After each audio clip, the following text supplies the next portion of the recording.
HR leaders, what's on your mind these days? Is it AI? Is it the economy? The talent market? Remote work? Retention? DEI? Pay transparency? New laws?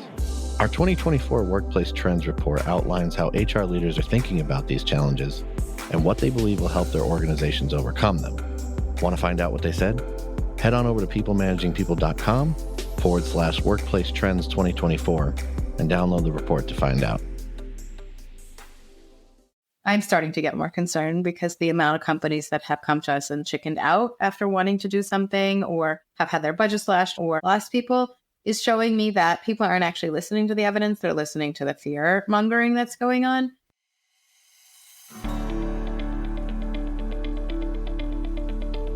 Welcome to the People Managing People podcast. We're on a mission to build a better world of work and help you create a happy, healthy, and productive workplace. I'm your host, David Rice. My guest today is Diana File. She's the CEO and founder of DF Analytics and Consulting. We're going to be chatting about metrics that HR needs to prioritize, DE efforts in the near and long term, and a bit more. So Diana, welcome. Thank you. So great to be here. So first, I always like to give everybody a chance to kind of tell us a little bit about themselves, how you got to where you are, and what led you to, found DF Analytics and Consulting. Well, thank you. Yeah. So I studied psychology primarily from an organizational and research perspective. Early on in my career, I got really interested in data, specifically around human behavior and change, and then ended up moving to Israel after college, lived there for 10 years, traveled all over the Middle East doing kind of peace building dialogue work, and ended up doing a dissertation for my graduate work on kind of the psychological mindsets that influence willingness to reconcile in times of conflict. And I did it on both sides of the Israeli-Palestinian conflict. It was replicating data from other countries and other international conflicts.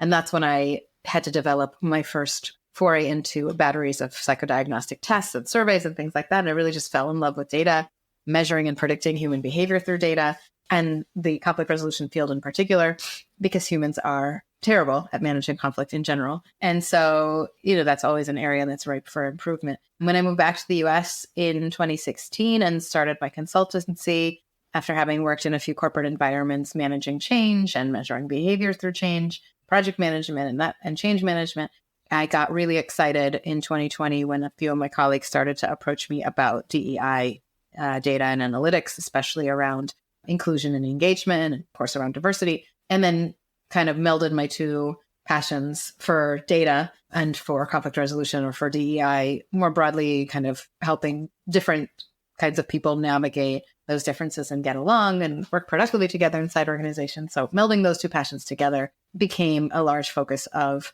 the DEI analytics work that we did, which then led to more work because the more you analyze data, the more opportunities you uncover to remediate and improve and mitigate risks that you find and the gaps that you find. And so we then started getting involved more in training and implementation and strategy and change management, which comes out of the data and analytics side of things. So we do 4 different things. From a practice area perspective, we have obviously the DEI area, the change management area, people and culture more broadly, which encompasses whatever you would consider HR, human capital, managing people, and leadership and stuff like that. And then we do a fair amount of work around M&A from a due diligence and project management perspective. And like I said, spanning everything from kind of the discovery and the data piece to implementation and training. And I'm very blessed and grateful to still be here doing this stuff that I love. It's a really interesting path into, people practices and people data from a business perspective. When you were looking at international conflict, did you see a path towards that, or is that it just happened? It did just happen, David. It's a great question. I always wanted to help and impact and influence, the pain and the trauma that I saw on an international scale. In my research, I started to connect the dots between the sort of individually focused psychology work that I had done previously, because I did study childhood development and I took a clinical detour for clinical psych for a while, seeing individual patients. And so more the individual micro level and tying that into the macro level stuff. So the research showed, obviously, there was quite a link, which is why bottom-up solutions are incredibly important when it comes to peace building, not just top-down. And then I did this change management project stuff for a while because I'm not a policy and international relations person, so I wasn't going to go serve in the for as a diplomat or anything like that. But I think when 2020 happened, it was really a fortuitous circumstance and created market conditions that were ripe for a pivot. You always got to take advantage of those. It sort of happened. Like people came to me and they asked if I could do it. And I was like, I don't know, but here I am having done it 40 some odd, 50 almost times from a DEI perspective and lots of other times from a stuff related to DEI tangentially. Now you're often sort of banging the drum for HR metrics that businesses care about. I'm curious, what are some examples? Like, where do a lot of HR leaders and departments sort of go wrong around what it is that they're measuring? Oh, that's such a great question. I think there's a tendency to measure things that HR cares about for HR's efficiency's sake. And I always ask leaders, well, what problem are you looking to solve? What business problem are you trying to solve? Like people will measure, well, how many new hires are we bringing in? Or what's the cost per hire? And it's like, well, are you trying to hire a lot? Why are you having trouble hiring? Like, why would you care about how many hires you're making? Are you measuring growth in some way? Are you trying to reduce costs there? And so it might be more interesting to measure what happens to those hires after we bring them on and how successful is that hiring process from an onboarding perspective. You can get feedback from employees and from managers on how quickly they're integrating, because in the absence of that information, it's like, I don't know, I'm hiring 1,000 people, I'm hiring 2,000 people. Well, what's the turnover rate for those new hires within the first 90 days or the first year? What's the benchmark of how much we want to be hiring? And how does that then translate into revenue per hire, for example? So we can see how those new hires are actually contributing to, bottom line metrics. A big one we talk about a lot is cost of attrition. For example, people measure attrition and they wring their hands out about, oh, we have attrition, we don't have it, whatever it is. That's a completely contextless data point in and of itself. We don't know if your attrition is good or bad just by the number itself. We can say you're losing this much money by tying your attrition to the cost of replacement, hard dollar and soft dollar, and cost of attrition. Decreasing the cost of attrition is, I assume, something every company wants to do. So I think really tying the metrics from an HR perspective around your people to the business problems. Another one with attrition, just to finish that example. So people see a high attrition number and then they're like blaming the managers, and they see a low attrition number and they're applauding HR. Really, actually, it's usually just about the managers more than it is about HR. And then can we tie that attrition data, let's say, to managerial effectiveness, to managerial training, to skills around inclusive leadership? Are we measuring those skills? Are we training for those skills? Are we measuring the impact of that training? Because that should increase, retention and decrease attrition. As we think about sort of the talent ecosystem, I want to talk a little bit about this idea of a human capital financial impact analysis. Now, for listeners who maybe aren't super familiar with what that is, can you kind of define it for us and then take us through it a bit? What does it entail and what's the mission of doing one? Yeah, absolutely. So we do a lot of financial impact analyses. Dr. Solon Sharon, my team, leads that work, and she's a renowned expert, written multiple books, hundreds of articles on the topic. And her research really shows that we can quantify how the return on investment of every dollar invested in people impacts the bottom line from a revenue perspective, from a profitability perspective, from a business outcome and value add perspective. And that's really important to do because human capital budgets are often built by guesswork. Oh, I don't know, let's put this much money towards training. Let's put this much money towards mentorship or onboarding or benefits or comp. And this allows educated decisions to be made. If we tweak the training budget by 5%, this is how much extra, revenue we assume we'd make based on the regression model that we've put together. And so that kind of work down to the program level is crucial and helps not only HR advocate for its impact to the business and get budget, but also make sure the business keeps HR honest so that we're not throwing dollars down the toilet on training that is ineffective or on onboarding processes that are missing the mark and therefore costing the company extra money because we have to have a higher turnover. So that's all really important. And we can do them both at a macro level and at a micro level down to the program analysis. We also benchmark against peer companies. So you can see how you're doing against fellow companies in your industry. And that's really important because you want to be a leader, not a laggard, as it were. From a DEI perspective, there's also a lot of data that Dr. Shara has gathered that we show our clients about how increases in diversity impact the ROI of your investments in human capital, which therefore then impacts revenue. So a company that increases diversity, and she's done research on over 120 or 130 companies to date, companies that increase diversity, just diversity, not even looking at the other letters of the acronym, EI, A, et cetera, will measurably increase their profitability as a correlation. And conversely, companies that don't increase diversity where it stays flat, we're not even talking about decreases, just flat, over time, their profitability and revenue go down as well. So it would be silly not to invest in it. As we kind of touched on here, you're a big advocate of DEI and making it make sense for the business. I'm curious, what is your sort of impression of the last year or so, everything that's gone on around DEI? We've seen a big shift in political rhetoric and kind of the way businesses have reacted to that. There's been a lot of realignment and rethinking about it, folding it back up under HR, things like that. So I'm interested, are you concerned about the future of DEI at all? If you had talked to me 6 months ago, I would have said, no, that's all very silly. And the companies that are very serious about it are going to keep going. And that is true to some extent, but I am concerned. I'm starting to get more concerned because the amount of companies that have come to us and chickened out after wanting to do something or have had their budget slashed or lost people is showing me that people aren't actually listening to the evidence. They're listening to the fear mongering that's going on. And even though, affirmative action was overturned, there's so much. We did a whole webinar on how, the court made strong points in support of remedial action plans targeted to make whole historical discrimination.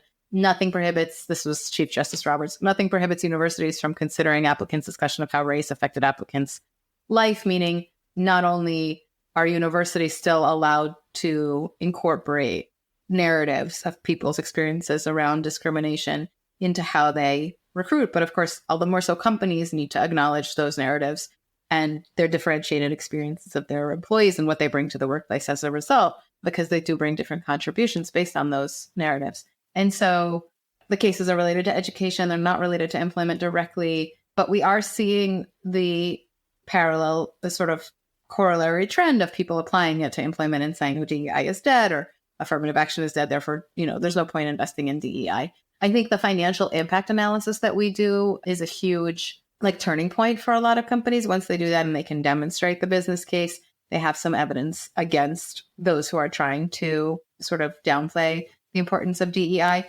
And I think certainly given the mounting political pressure, we're definitely seeing layering DEI into learning and development, folding it back up into HR. I think companies that are doing that are short-sighted, and I think it's partially due to the failure of the DEI efforts at those companies to demonstrate impact on the business. And so it does become about HR, whereas it really could be around making the company more competitive advantage, growth orientation, and stuff that's actually business critical. One of the things I think will be interesting and where we're going to be able to tell whose sort of DEI initiatives really got institutionalized will come around reskilling and upskilling efforts, right? We're seeing turnover go down. A lot of people are looking to stay in their jobs longer now as retention isn't really as much of a concern. Now it shifts sort of to development and management of that talent. And I'm curious, what are you looking to see in terms of signs of success of DEI being part of the culture as this next phase of the workplace, so to speak, unfolds? I think embedding DEI into everything the company does and having metrics that demonstrate that would be a sign of success. And I worked with a couple of really great ladies who wrote a book. The book presents a framework called the DEI Evolution, and it's by Priya Bates and Advaita Patel. And we put an assessment together for their framework. So I know it very intimately. And essentially it talks about at first, you sort of exist. Nothing really changes, right? The company is just doing what it's always done. The second stage is enter, where you start to dabble in DEI efforts. And in that stage, they do tend to make it performative, right? So a lot of times it's about the holiday celebration, commemoration, the potentially calendar events or talks, or maybe even a commitment on a website. And then as it goes into the next stage, you're bringing in other elements that sort of put tentacles further into the business. And that looks like education. So maybe some unconscious bias training, and you want to instill sort of the concepts of what DEI is and what it's about. So it's not just, we had this one-off event. And then from there, you move into embracing it. So embracing would mean really seeing real investment in ownership. Now you have some leadership in the DEI space. You've designated an individual or even a department. The leaders might officially even take on DEI mandates. And still in this stage, DEI is still often seen as separate from the business strategy. When you want to make it part of the business strategy, you're really engaging it as a collective effort of change from leadership to the front line. That's the engage stage. And finally, you have embed as the ultimate goal. And so that's when you see DI embedded in the strategy and the mission and the vision and the values and the behaviors. It's just how we do things around here.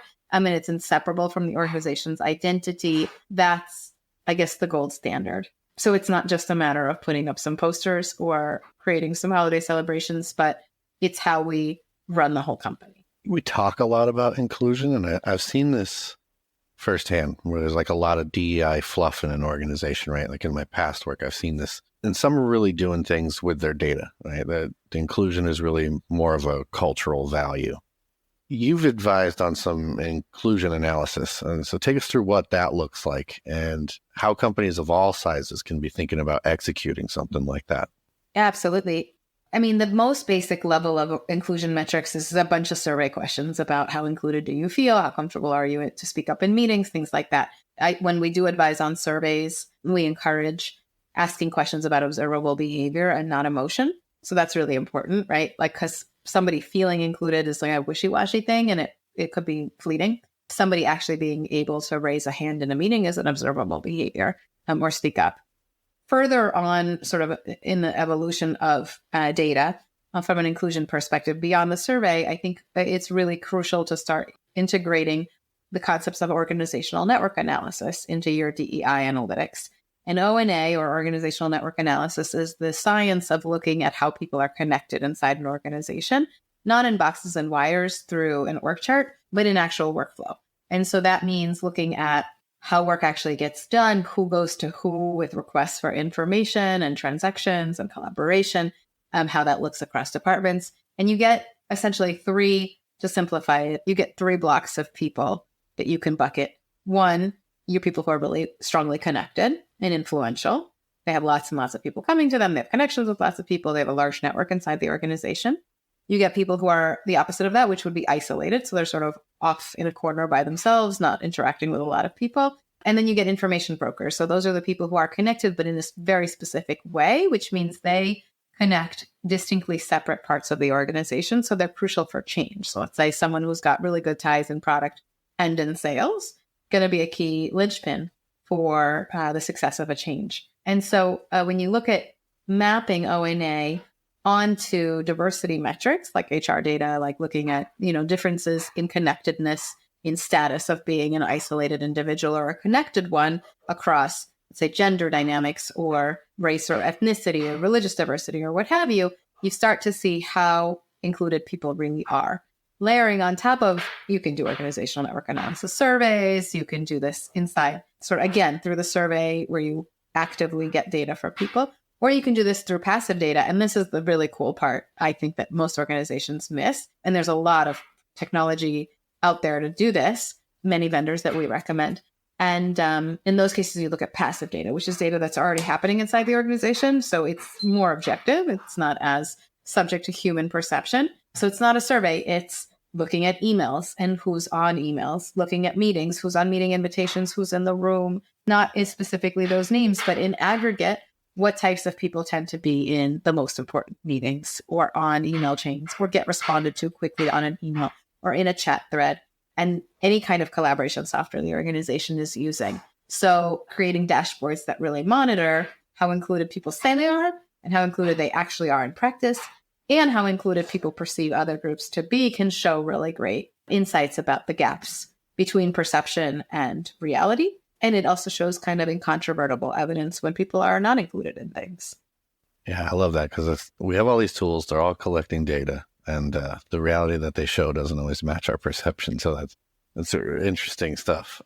Now, you're also a passionate speaker. We mentioned earlier about you studying international conflicts and being in the Middle East, and I've seen you have webinars and a few different things on the conflict going on in Israel.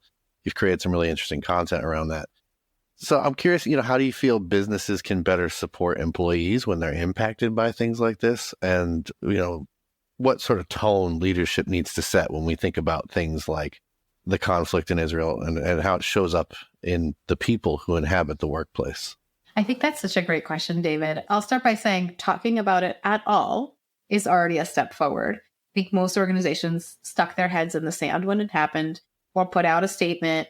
If they did, it was, in many cases performative and it was fleeting. And then we moved on to the next topic. And that makes people like me really sad because we do come to work every day thinking about this stuff. If we've got family there, if we've got roots there, if we've got the clear evidence out there that anti-Semitism and Islamophobia are on the rise, demonstrates that this is something that really I think people have a moral responsibility to speak up about, whatever your position is. At a minimum, just offering employees safe spaces to talk about this stuff, checking on each other, leading with inclusion, with sensitivity, with compassion and empathy for what people are going through, and sort of building those bridges across conflict and civil unrest. So we did launch a series called Breaking the Echo Chambers, and I partnered with a colleague of mine named Zaman Aladik, who is a Shia Muslim. I'm an Israeli Jew. So it's the Jew and the Muslim talking about our experiences. Neither of us are rabbinic professionals, and neither of us are clerical professionals. She's not an imam, I'm not a rabbi, and neither of us are international relations experts. But we are humans affected by this conflict, raising families, raising children who we want to live in a better world. And unfortunately, I did see a lot of companies start to test the waters and then get scared and chicken out, pull the talks, pull the events, decide they don't need to pay attention to it. We are partnering with organizations that are interested in exploring this further, offering this as a resource to their Middle Eastern ERGs or their Jewish or Muslim ERGs. But really, it's a phenomenon that's not just limited to being Jewish or Muslim or living in the Middle East. There's a worldwide phenomenon right now around this. And it's a movement, the terrorist movement, that really is seeking to overthrow Western civilization. And so educating people is really important, and moving from conversation to action in terms of navigating real life situations, whether that be as simple as incidents of hate in the workplace that are illegal and people need to have a forum to address those, or corporate partnerships with nonprofits or with government entities, or encouraging donations, or kind of recognizing that people can't leave it at the door. And yeah, I am seeing, unfortunately, a lot of hesitation to act. And I think it goes back to what DEI is all about, which is it's messy and none of us has the answers. And doing something is still better than doing nothing, even if you do it wrong or incorrectly at first. Absolutely. So before we go, there's two things we'll need to do. The first, I want to give you a chance to tell people more about where they can connect with you and find out more about what you're doing. I appreciate that. So it's www.dfanalytics. So that's DFANALYTICS.co. So not .com, .co. dfanalytics.co. Our contact form is on there. My email is diana@dfanalytics.co. You can find me on LinkedIn, Diana File, or DF Analytics. We have a company page as well. Please don't hesitate to reach out, email, call, messenger, pigeon. And the last thing is, I have a little tradition here on the podcast where you get to ask me a question. So I'm going to turn it over to you. Ask me anything. Shoot. Oh, I should have prepared a question. What is the worst example of DEI you've seen being implemented in an organization, and what's the best? Oh, God. The worst probably comes around gender equity, like the pay differences, taking women seriously in certain situations. I've been part of a couple of organizations where I was just, I guess the only word I could use for it is I was a little disgusted by the way that people were treated and their ideas diminished or even stolen in some cases. It was really gross. So that was probably the worst that I've seen. The best probably wasn't an organization I've worked at, but it was an organization that we used to consult at a company I used to work for. I kind of chatted with them and did a case study on the way that they launched their faith-based ERGs.